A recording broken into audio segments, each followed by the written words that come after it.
it's her body. Hey. Yeah, and I get to love it just the way it is. So I love your body. Boobs or no boobs. Hi, Liz. Hi, Lee. You look pretty. Thanks. So You do look you. kinda That's sexy. Whoa.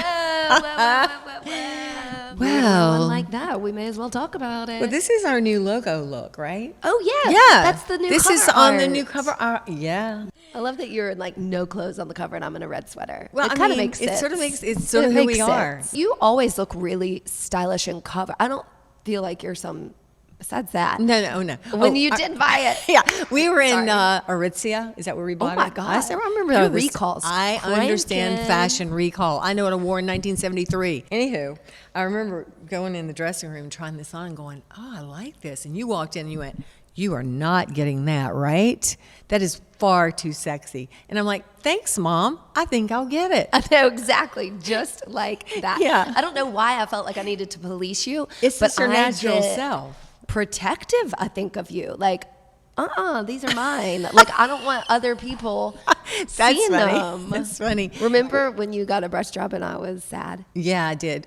Okay. Now we're telling stories, plastic surgery stories. Like, you're Go telling me for it. these are not natural. 70 and popping. Okay. One of you had them. One of me. And one of them flipped. So you had to get Okay, it redone. can we just not tell everybody every bit of the secret that we've ever had? First of all, I'm just going to tell you, I waited till I was 49 years old to get these Right. bosoms. Okay. Who uses that term? I love it. I love the word because nobody ever says it. But hey, to me, I was like, okay, most people Yeah. do it now when they're 25 or 16. I Mm-hmm. was 49. That's a while back. I needed one flipped. You were always doing photo shoots in your tank tops here, and Carrie, director of operations, we all know Carrie is like Carrie was watching for dying. boobs falling out, for camel toe in the leggings, for all of the things. And she was like, "Your left boob is always hanging out. What is Yeah. happening?" Yeah. And then you realized, or the doctor told you? No, the that it was doctor goes, flipped? "Oh, your implant had flipped." "That's bad." Yeah, well, it wasn't bad. It didn't burst or anything, but God. it was a saline implant. And so Okay.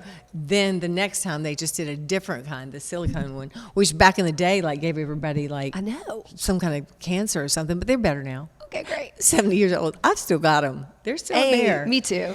Mine are implants too. Yours We're are- gonna fly by that. No, we're not flying by her boobs. Let's talk about her boobs and the lack thereof. They used to be You never saw them. They did not look like that. melon-like. You fantasize about Anyway. my old boobs that you never saw because I got a breast reduction. Because you thought they would made you look too big. Yep. What? Anyway, I'll never understand it. It's not important for me to understand because it's her body. Hey. Yeah, and I get to love it just the way it is. So I love your body. Boobs or no boobs.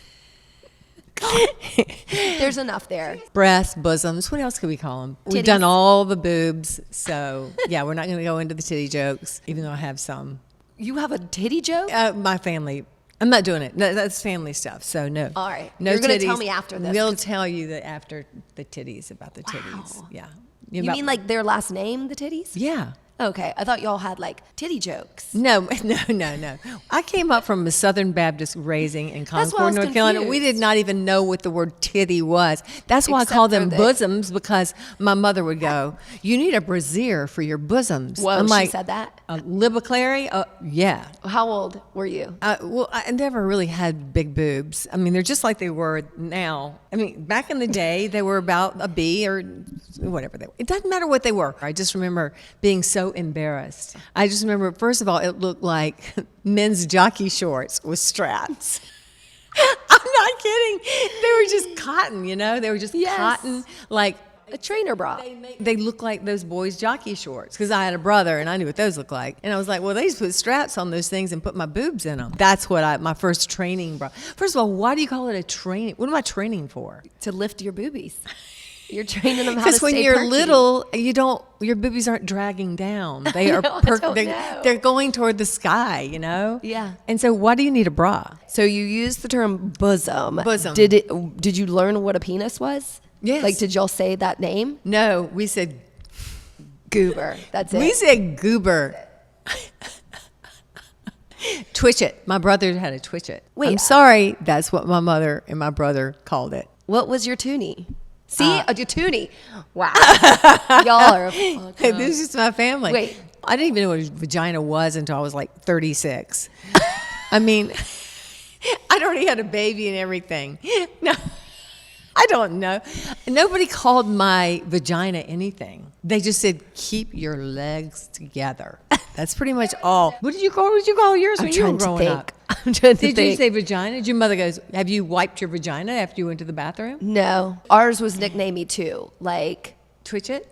definitely not. Something basic like, So, were you ashamed? Okay, I Booty. think we're going to get to our subject matter today. yeah, Were we shamed about these body parts that we had as these young children? Well, I don't know. Do I carry shame around it now? Probably. It was a closet dyke You got your for my whole life. boobs cut off. I'm saying that was like, I'm ashamed of these boobs. They're going. It was more ashamed of my like size, that I was overweight, and I think the impression was that if we did breast reduction, then that would look right on my Whose smaller idea was frame. this? It was probably a combination of my parents with me, Because you were too sexy or too fat? the latter. Okay, interesting. I still don't understand, but you know, that's not for me to understand. It is your body. Right. I mean, That I said- wager that if I had gotten healthier and lost weight that I needed to post college, You that still that have these probably big would. bazoombas.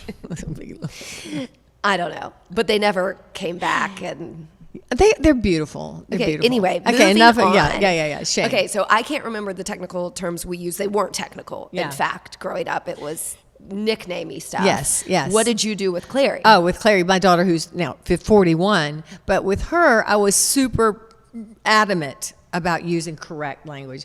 Boy, if she was here, she'd be going, let me tell you what really happened. But I think this is what I did, because I know what I did. First of all, remember, back in the day, I had a young child and I was still modeling. And so I would go along and I'm seeing all this stuff. I was always the older person. Everybody else is 18 to 24. I'm like 30. What are you seeing? And well, everybody's having sex. The AIDS You're is there. seeing it? Yeah, Yeah. lots is going Thank you for down. You know, clarifying. I'm sorry. We are a traveling modeling group. Shit is going down. But and I you know. were good. Well, I was married. I was That's what you good. told me. Oh Yeah, yeah, okay, no, good. absolutely. I was clean as a whistle. So I was very careful with Clary. It was also during the AIDS crisis. Right. I feel like I needed as a mom to tell my daughter about everything. You know the story. When she's 9 years old, Yep. I come That's off great. of the road. I've been on tour for I don't know how long, week or something. Come off and I get a condom to take home to show her. I said, Clary, sit down. We're going to talk about sex. And she's already like going, rolling her eyes and going, oh God, please not. She's at like 9. Yeah. And I pull out a condom out of the wrapper and I show it to her. And I'm getting ready to talk about it, but I see her turn absolutely white, put her head down and faint. So she goes out at the sight of a condom. What's she going to do with a penis? So Luckily for you, at 9, yeah, she was not yeah, going to so do anything She with still it. gives me hell about that, which I am a bull in a china shop about this thing. So I'm going, in your vagina, the penis goes. We put this covering on the penis. Let's imagine it. Why didn't I just pull a banana out? Maybe I did. I can't remember. You I think did. I You told me you did. I did pull a banana out, put it on the thing. shouldn't look this here's how crooked. it goes. And she's going, I mean, it's like all she can do. So she learned very fast. I also made her either 17 or 18 go to a gynecologist. I Yeah. think she was 18. And she hasn't forgiven me to this day still. Oh my God. But Aren't you supposed to when you turn 18? I don't know. All I know is she needed to know what was happening. She needed to be aware of where her vagina was. What could happen if she had sex, which I was not telling her not to have sex. I said, when you have sex, here are the consequences of you getting, you can get pregnant, you can get AIDS, because AIDS was big. Yeah. You can get venereal disease. Here's how you protect that wonderful condom we just had. She did really well. I mean, she had a good sexual education. Yeah. It was funny because it makes for a funny story, but she was young. And Did she you learned. talk to her about pleasure at all? No, and I should have. I wonder about Or maybe, that. you know what? Honestly, maybe I did, because I did make a very, very conscious effort. And I think this is my generation. Maybe not my generation, but it was me. I made a conscious decision to talk about it's a pleasurable thing for both men and women. Right. And that it's consensual also.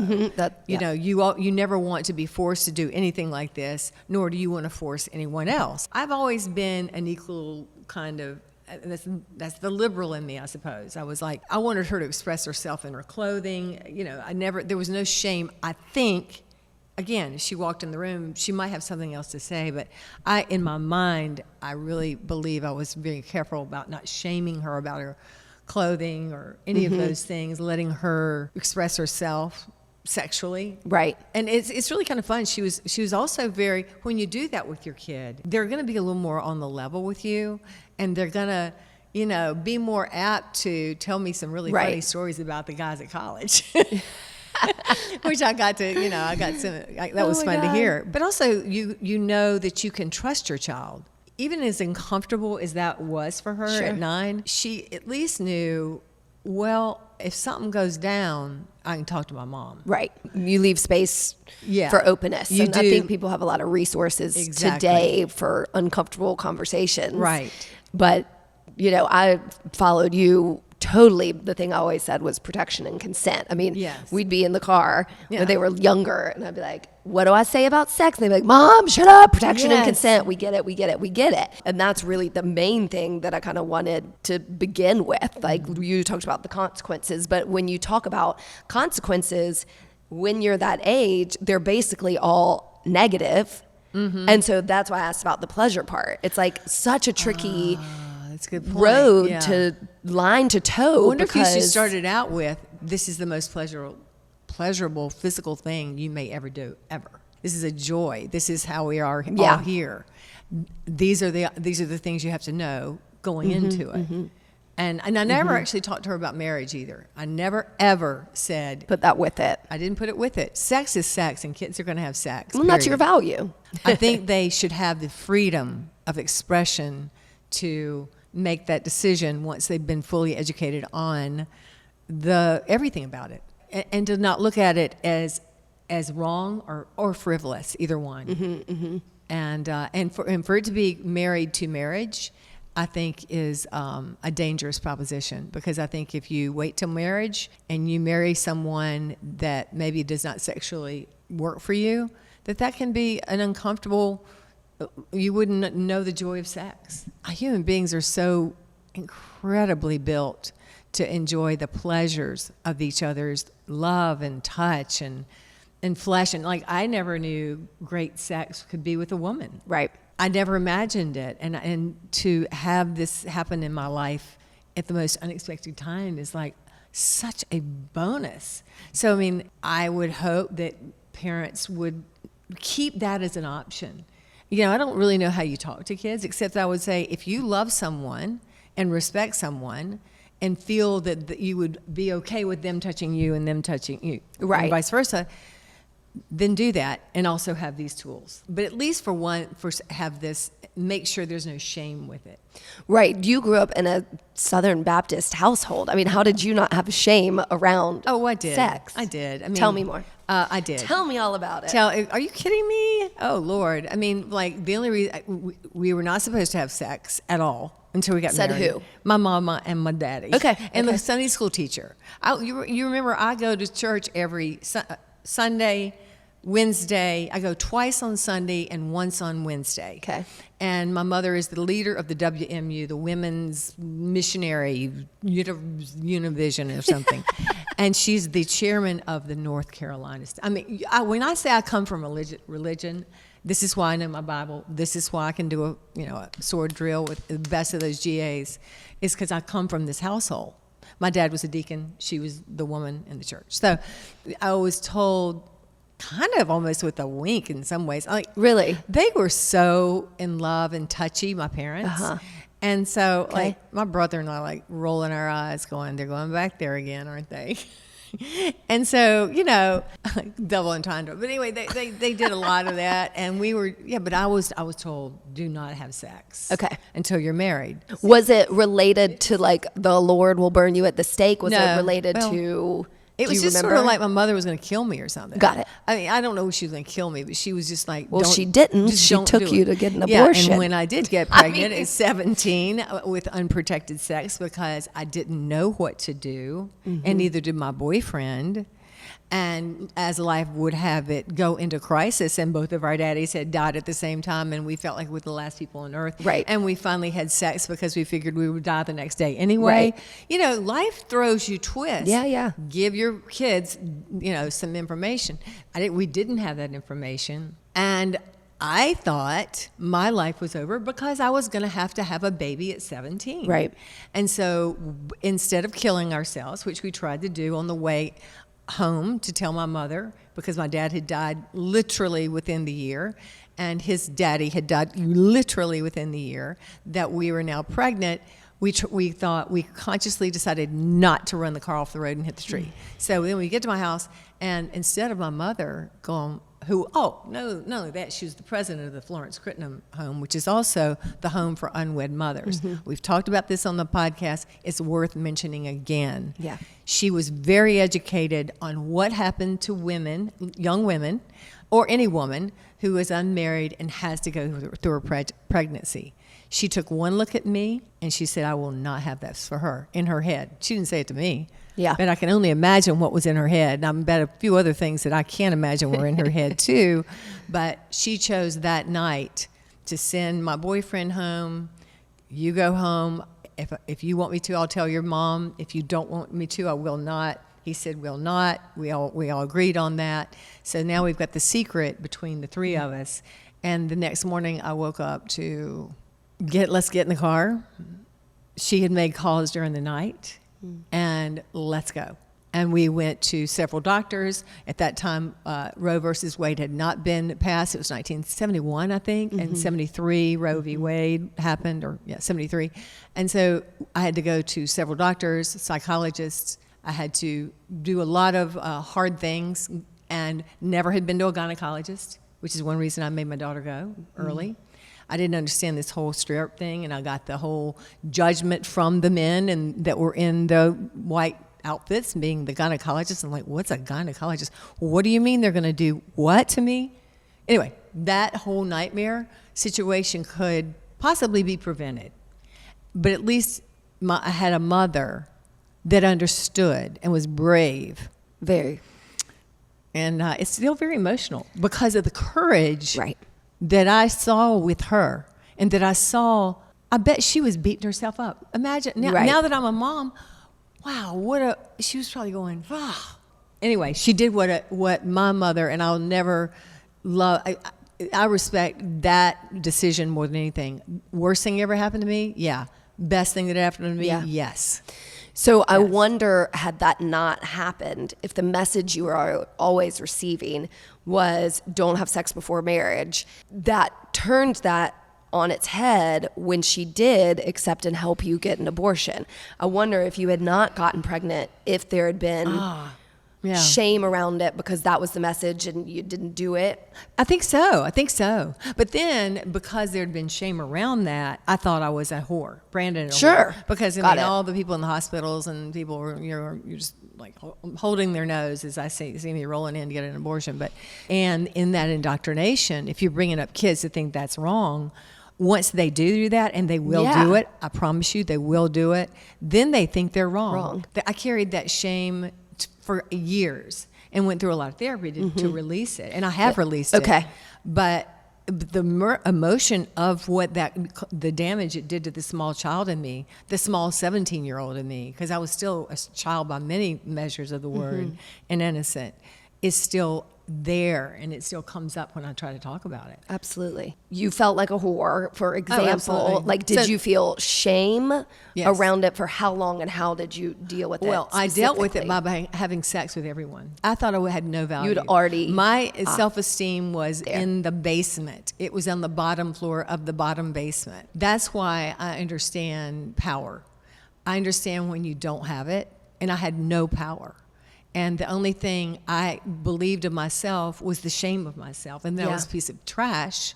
And so that I just had sex, and Wow. had no respect for myself, Wow. nor did I have for the people I was with. I think that's a really powerful thing to bring up, is self-esteem, that we probably don't teach that when we have the sex talk. Right. It's probably a weird thing to say Yeah. within the sex talk, but to always be, nurturing the self-esteem of our children for that very reason. Really and truly, the hard conversations will save your children years of pain. Yeah. Years. And that's why, maybe it is a part of my personality to have these hard conversations quickly. Right. Or maybe it's because of not having that one hard conversation when I was 17 years old that I do that now. And maybe that's why I pulled that condom out to my 9-year-old daughter. Yeah. I don't regret things in my life, but because of what I learned about power in a big way. Big. And I learned about empowering. And the boys are at the same, they're hurt too. Yeah. What is it like for him? What was that like for him? It's not just the girls. And so for us to just preach abstinence and wait till you're married, in the small percentage that's actually going to happen, it's still going to probably be not cool for the people that do wait and they go, this is not good, I don't know. Right. When we talk about shame around sexuality, I think we're better at that, right? Except for right now with this wave of this, anti-abortion, anti-women's health care, anti-women. Wow, just wow. Right. Just please stop, because this was 1971 and it wasn't that bad then, and Roe v. Wade had not been passed yet. Yeah. It's much worse today than it was then. Unbelievable. And so this is why I speak out about it, because I don't want my granddaughter to still be fighting the fight that I've fought all my life. Right. To get access, to get respect, to even be studied, women's bodies to be studied the way they should efficiently. Exactly. So that we know what's happening at 45 with our hormones. We're just now coming into the menopause thing. It took how long to figure out that women needed a little bit of help? Right. During now menopause? it's like a perimenopause rainstorm. I and that can't was go shame, anywhere too. without seeing perimenopause. But that was shame too. Of course. Like my mother and her crowd were like, I remember they wore these like things under their arms because they were sweating. They were going through menopause, but they didn't nothing's talk about it. They changed. just didn't talk about it. They were just like powdering their nose and sweating. And I'm like, but you just didn't talk about it. Right. A lady did not speak about these things, even to other ladies. I don't know. I wasn't there. I was there, but I wasn't there. So, yeah. It's tricky. Shame. So I want to go to, us and shame on that, right? Like that's your story of growing up. How did that translate to you wanting to have children and become a mother? Well, I still had shame at 28 years old when I had my daughter, my one child. Wow. And I remember getting married and sort of lying to my ex-husband. Like, he goes, I want to have kids. I'm like, yeah, me too. It wasn't that I didn't want to have kids. And maybe it was, but it was also that I thought God would punish me. And that I didn't deserve kids. And that, I got that opportunity and I sinned against God and I had an abortion. So therefore I didn't deserve happiness, nor did I definitely didn't deserve a kid. But then I had one anyway. I just had one. I remember waking up one morning going, I want to have a baby. And we did. I got pregnant so fast. But I remember like sweating relief when she was whole and real and not damaged and not deformed and not things wrong with her, because in my heart, I didn't think I deserved her. And I did. You did. And I think that's also why she's an only child. Right. I didn't want to roll the dice. Yeah, it makes sense. I didn't want to roll those dice. And boy, you think about that. That's pain left unhealed. And so when you have pain that is not healed, you make decisions that don't make any sense. Yeah. And so we want our children to not be in pain, right, and to be able to make decisions out of their own right to live and breathe and have humanity, and be moms that they want to have so many children, or to not be moms. Right. It's their choice. And so if we can be the parents that empower our children to do that, and not have shame around the decisions they make about that, Yep. whether to have children or not to have children, Who they love. then we are going to live in a much better country. Yep. Did having Clary take the shame away at that point? Having Clary was the best thing I ever did. I mean, she was such a delight. I just went, I'm good. I literally said that. I just said to God, I'm good. I am good. Here she is. Look at her. Yeah. She's perfect. I'm okay. And I was good. Mm-hmm. And I really did. And then I did go into, I remember still being like really afraid to talk about abortions when I was 30 something years old in therapy. And I finally did. And I cried my eyes out and did all this. Okay. I can still cry my eyes out and I won't do it. I mean, but it's a big fucking deal to have an abortion, y'all. And it's a big fucking deal to have a baby when you're 17 and you're not married. You know, it's a big deal. Women's bodies are their property. And you've got to teach your kids this. And you've got to teach your boys to respect that too. Yeah. And we don't just get over abortions, but we are so glad we've had them. I mean, I'm very glad I can speak out and maybe help one person, one mama, one daddy, one child, somebody to say to their kid, right, here's how we do this. Mm-hmm. Here's how we love, and here's how we live. And alternatively to, throwing a little bit of that politics back into it for the people who are dying to be parents, mothers, fathers who cannot, that they have the ability, science, opportunities. Science is real, y'all, and we have figured out how to help those people that want to have a baby. And there's so many reasons people can't have babies. And you see the most beautiful humans coming from IVF. And why would anybody care what a woman and a woman and a man, or man and man, or whoever it is having this baby? Why would they care how that happens? The bedroom is not my business. My bedroom is my business. Well, it was when we listened to those people at the Duke Mansion. That's right. That's true. Hotels are different. Yeah, hotels are totally different. If you're listening to somebody do it, you're like, wow. They're really getting after it. But yeah, no, back to the truth. Yeah. The final kind of shame spiral around us. Do you have any? Have you had any? No, it's kind of fun, isn't it? So fun. I mean, do I have shame? No shame. No, me neither. Zero shame. This is almost want to go, could somebody have told me this earlier, that this was an option? Like, I didn't think I had this option. I thought when you were heterosexual, you're heterosexual, and you don't get to switch teams. I thought that you were born with that team on your side. But no, we can do this at any point in our lives. And by the way, you might want to try it out. Oh my God. I mean, I don't know. I'm just we saying, need to be the poster children for flipping I didn't teams. know how much fun this was. And I'm sure gay men are the same way. They're like, y'all don't even know what you're missing. But oh God. I love that I've been heterosexual and now gay or lesbian, because trust me, gay people are not out to get your children. The public school system is not out to indoctrinate your children because they have a gay teacher. I don't think my gayness can rub off on children. I haven't noticed. I just don't think it's going to happen. And it's certainly not leading my grandchildren down the road to being... Although when you are like, you should try it. I mean, maybe... But no, I mean, honestly, it's like we're very affectionate around both my grandchildren. Yeah. And they act just like if I was affectionate with anyone. Right. Because that is the facts. Yeah. I mean, it is affection the same way it is with anybody else. The shame, what about you? No, your not around you. And I guess that's because it happened later in our lives.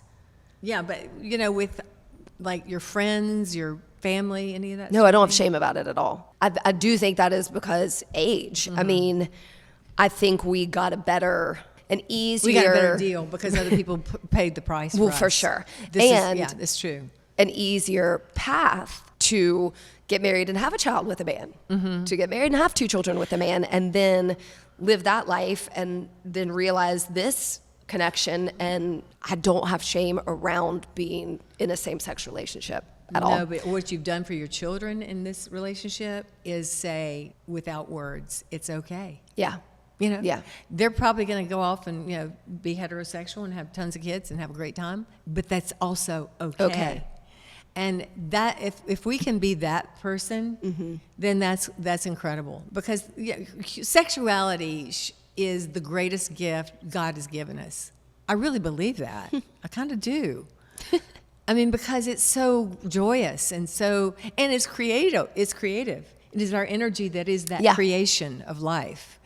And it doesn't have to be that. It can be just creation of joy and pleasure and a creation of the closeness of two human beings, whether it be male and male, female, or all the above together.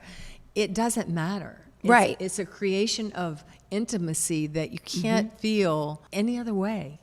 Yes. Yeah. And, we joke about, hey, you should try it, right? What I don't want to do is say that this way is better. It's that what I find is that our relationship is so solid, that our partnership is so strong, that the way we treat each other, the way we love each other, and the sexuality of it is great too. Yes.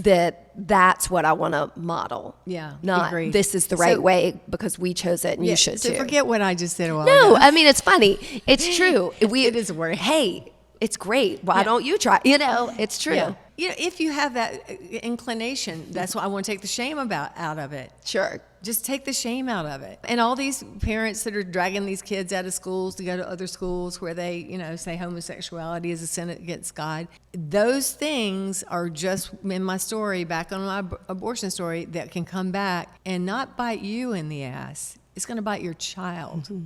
And the very thing you're trying to protect them from is the very thing that could hurt them deeply. Right. And well, I mean, imagine if you had thought you were gay as a child and the message you were hearing was that you aren't supposed to have sex, you aren't supposed to love another woman, but you did in your soul and your heart. We didn't have to experience that, but I can't imagine how painful that would be to get little tidbits that just tell you who you are is completely wrong. Yeah.